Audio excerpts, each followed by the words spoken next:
오늘 말씀은 이사야 41장 21절에서 29절입니다. 키워드는 우상들은 대답하라. 내게도 우상이 있을까? 주님과 동행하는 삶입니다.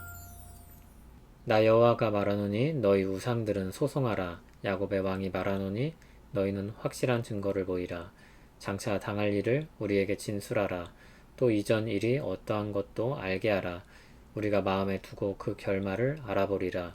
혹 앞으로 올 일을 듣게 하며 뒤에 올 일을 알게 하라. 그리하면 너희가 신들인 줄 우리가 알리라. 또 복을 내리든지 재난을 내리든지 하라. 우리가 함께 보고 놀라리라. 보라, 너희는 아무것도 아니며 너희 일은 허망하며 너희를 택한 자는 가증하니라. 내가 한 사람을 일으켜 북방에서 오게 하며 내 이름을 부르는 자를 해돋는 곳에서 오게 하였나니 그가 이르러 고관들을 석회같이 토기장이가 진흙을 밟음같이 하리니 누가 처음부터 이 일을 알게 하여 우리가 알았느냐? 누가 이전부터 알게 하여 우리가 옳다고 말하게 하였느냐? 알게 하는 자도 없고 들려주는 자도 없고 너희 말을 듣는 자도 없도다. 내가 비로소 시온에게 너희는 이제 그들을 보라 하였노라. 내가 기쁜 소식을 전할 자를 예루살렘에 주리라. 내가 본즉 한 사람도 없으며 내가 물어도 그들 가운데 한 말도 대답할 조언자가 없도다.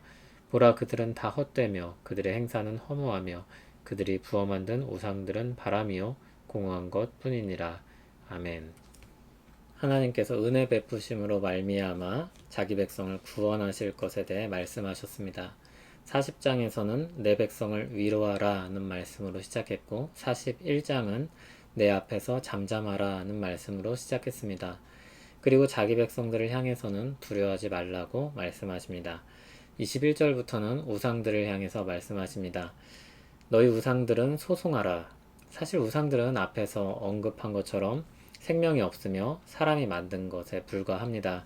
그러나 사람들은 그 우상이 자신들을 구원해 줄 것으로 여기며 바라고 기댑니다.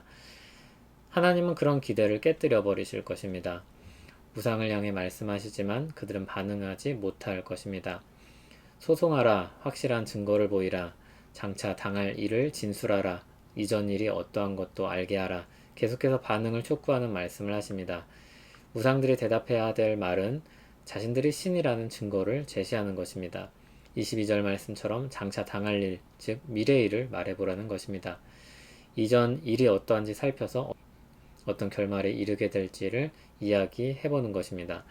앞으로 올 일과 뒤에 올 일을 알게 하라고 합니다. 그러면 그들이 신들인 줄 알게 될 것입니다. 또 복이나 재난을 내릴 수 있다면 그것들을 내려보라고 합니다. 결론은 분명합니다. 24절입니다. 보라, 너희는 아무것도 아니며 그러므로 너희 일은 허망하며 또한 너희를 택하는 자는 가증하니라 입니다. 하나님께서 앞서 고레스를 통해서 세상을 정복할 일에 대해 말씀하셨습니다. 장차 당할 일을 말씀하셨습니다. 또한 처음과 나중에 대해서도 말씀하셨습니다. 하나님은 이미 자신을 신으로 증명하셨습니다. 그리고 다른 신들을 향해서 만일 하나님의 말씀이 부당하다면 나와서 이야기해보라고 대답해보라고 말씀합니다. 그러나 아무것도 아닌 우상들은 아무 말도 할 수 없을 것입니다. 하나님은 앞서 말씀하셨던 고레스에 대한 예언을 우상들에게 답을 요구하는 맥락에서 다시 한번 말씀합니다. 25절을 보면 한 사람을 일으켜 북방에서 오게 할 것이라고 말씀합니다. 그는 여호와의 이름을 부를 것인데 에스라 1장 2절에서 4절을 보면 그 말씀이 분명하게 성취됩니다. 그가 와서 통치자들을 짓밟을 것인데 이 일을 미리 알게 하여 대비하게 한 우상은 아무도 없습니다. 27절에서는 주님의 백성들을 향해서 아무것도 아닌 우상들을 보라고 말씀합니다. 하나님의 백성을 향해서는 기쁜 소식을 전할 자를 주셔서 그 날들에 대해서 알게 하실 것입니다. 그러나 28절처럼 하나님께서 하신 말씀에 어떤 우상도 대답할 수 있는 자가 없을 것입니다. 하나님은 자기 백성을 향해 말씀하십니다.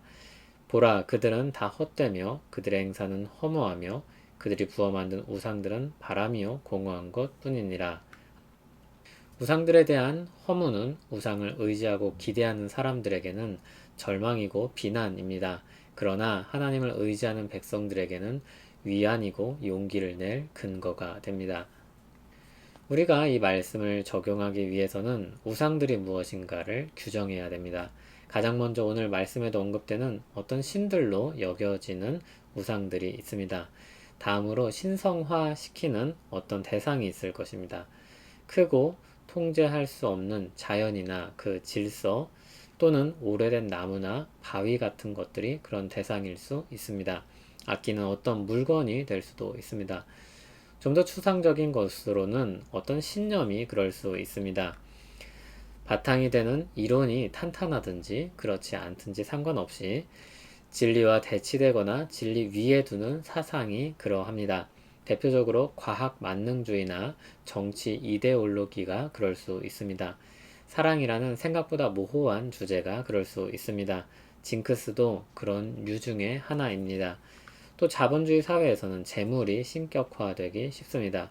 또 현대에는 자아 실현이나 소위 인권이 우상화될 수 있는 문제가 있습니다. 권력이나 문화도 우상화되기 쉽습니다.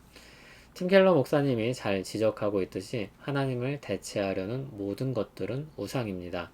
죄악된 생각은 모든 것을 우상화할 수 있는 여지를 가지고 있습니다. 그래서 타락한 인간 본성을 가리켜서 끊임없이 우상을 만들어내는 우상 공장이라 부르기도 합니다. 물론 우리는 이 말씀을 잘못 적용해서 이 땅에는 우리가 취할 것이 아무것도 없다고 말해서는 안 됩니다. 모든 문화를 반대하는 쪽으로 가서도 안 될 것입니다. 다만 하나님을 대체하려는 모든 것, 하나님 자리에 두려는 모든 욕망으로부터 우리 마음을 지켜야 할 것입니다. 보통 우상화되기 쉬운 것은 내가 좋아하는 것입니다. 적극적으로 동의하는 것입니다. 내게 유익을 주는 것입니다. 거기서 하나님만 배제하면 됩니다. 우상으로부터 우리를 지키는 실천적인 방법은 더 하나님을 붙잡고 의지하는 것입니다.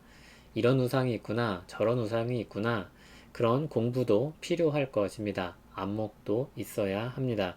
그러나 그 모든 일을 하는 근본적인 이유는 하나님을 붙잡고 하나님과 더불어 살기 위해서입니다. 이 사실을 잊어버려서는 안 됩니다. 더 잘 믿기 위한 방법에 너무 몰입하면 잘 믿는다는 것 자체를 놓치기 쉽습니다. 보다 우리가 적극적으로 취해야 할 것은 하나님을 내 마음에 모시는 것입니다. 문제들을 잘 안다고 해서 두려움이 떠나지 않습니다. 해결책이 되시는 하나님을 가까이 할 때 두려움이 떠납니다.